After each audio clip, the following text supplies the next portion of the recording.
semuanya, perkenalkan saya Ernawati. Pada kesempatan kali ini saya akan membahas tentang fraktur dan pencegahan injuri pada kecelakaan lalu lintas. Kecelakaan lalu lintas merupakan salah satu penyebab utama cedera di seluruh dunia. Salah satu cedera yang paling sering terjadi adalah fraktur atau patah tulang. Sebelum membahas lebih dalam, terlebih dahulu kita mengerti apa itu yang dimaksud dengan fraktur.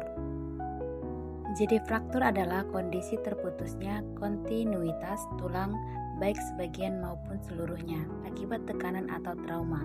Fraktur sering terjadi karena benturan keras seperti kecelakaan lalu lintas atau jatuh. Ada beberapa penyebab umum fraktur yaitu kecelakaan lalu lintas, jatuh dari ketinggian, cedera saat olahraga, benturan keras, dan kondisi tulang yang rapuh misalnya osteoporosis. Fraktur juga dibagi beberapa jenis yaitu fraktur tertutup, fraktur terbuka, fraktur komplit, dan fraktur inkomplit.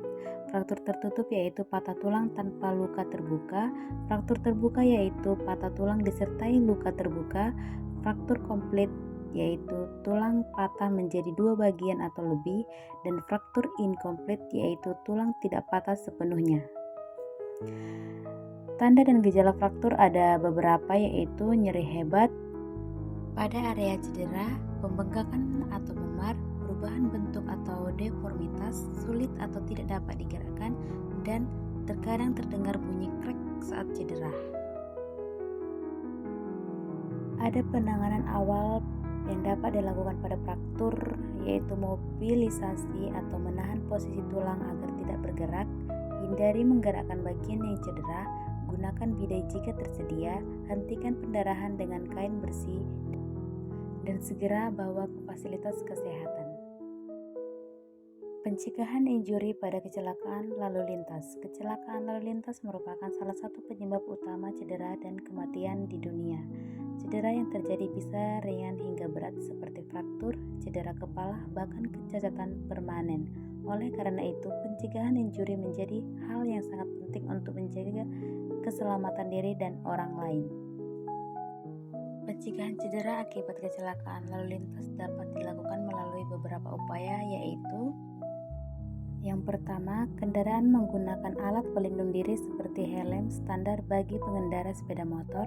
Helm berfungsi melindungi kepala dari benturan yang dapat menyebabkan cedera serius hingga kematian. Yang kedua, menggunakan sabuk pengaman saat berada di dalam mobil. Sabuk pengaman dapat mengurangi risiko cedera parah saat terjadi tabrakan dengan menahan tubuh agar tidak terbentur ke bagian dalam kendaraan. Selanjutnya yang ketiga yaitu mematuhi rambu-rambu lalu lintas dan batas kecepatan.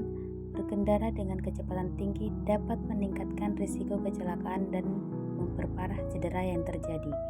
Keempat, tidak menggunakan handphone saat berkendara. Penggunaan handphone dapat mengganggu konsentrasi dan meningkatkan risiko kecelakaan.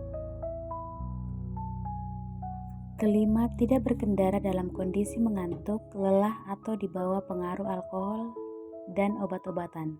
Kondisi tersebut dapat menurunkan kewaspadaan dan kemampuan dalam mengendalikan kendaraan.